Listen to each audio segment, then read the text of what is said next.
Take a complete and clean white paper. Write neat and clean handwriting. Simple language should be used in the application. During writing an application, boys and girls should select words according to their gender,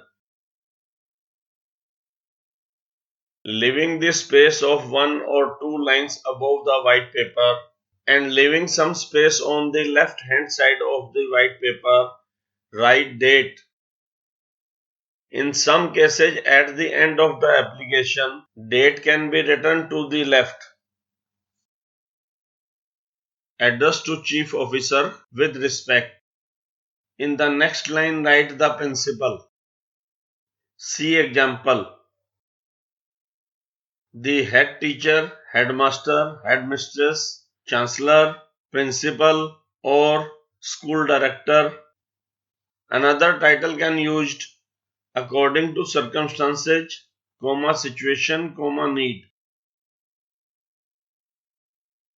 Mention school name, address, city, pin code. Mention brief subject matter. The subject or reference is written according to the need. The main thing in the list words should be written. Subjects should be underlined. In the next line, write respected sir or madam.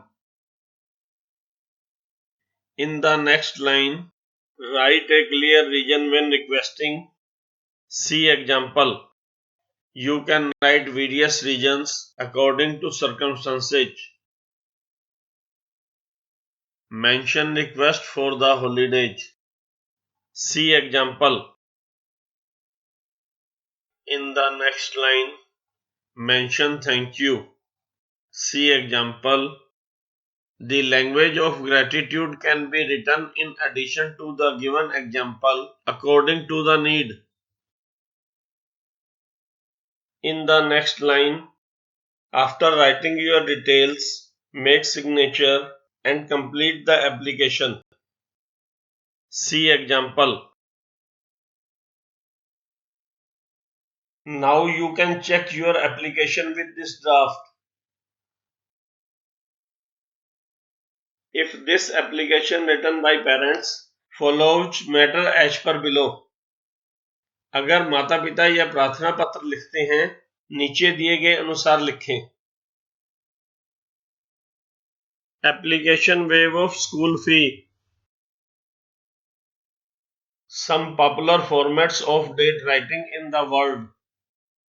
दुनिया में तारीख लिखने के कुछ प्रचलित प्रारूप.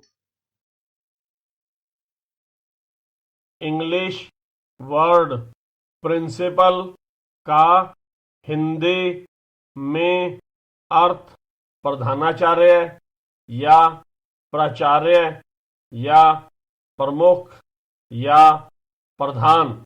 English word yours का हिंदी में अर्थ आपका या आपके या तुम्हारा या तुम्हारे. इंग्लिश वर्ड ट्रूली का हिंदी में अर्थ विश्वास योग्य या वास्तव में या असल में. इंग्लिश वर्ड एडवाइस का हिंदी में अर्थ सुझाव देना या हिदायत देना या मशवरा या सलाह या परामर्श. इंग्लिश वर्ड रिक्वेस्ट का हिंदी में अर्थ निवेदन या विनती करना या अनुरोध या गुजारिश.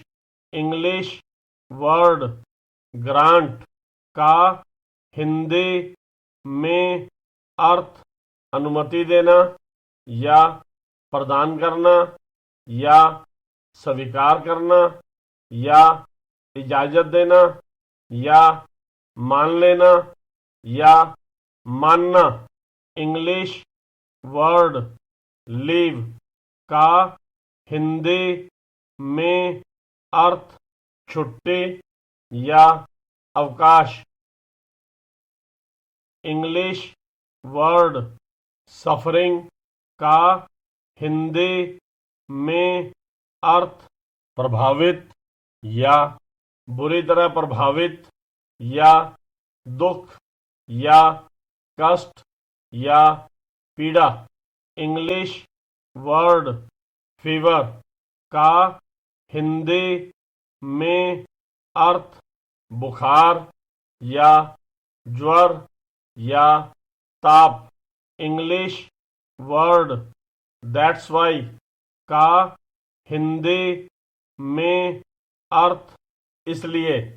इंग्लिश वर्ड अटेंड का हिंदी में अर्थ उपस्थित होना या हाजिर होना। इंग्लिश वर्ड सिंस का हिंदी में अर्थ से या से लेकर या तब से या उस समय से। इंग्लिश वर्ड लास्ट का हिंदी में अर्थ पिछली या आखिरी या अंतिम या सबके बाद का। इंग्लिश वर्ड नाइट का हिंदी में अर्थ रात या रात्रि। एजुकेट एवरीवन, सभी को शिक्षित करें। बच्चों की शिक्षा के उज्जवल भविष्य के लिए समर्पित सीखो और सिखाओ। These books improve your knowledge, reading, pronunciation and translation skills.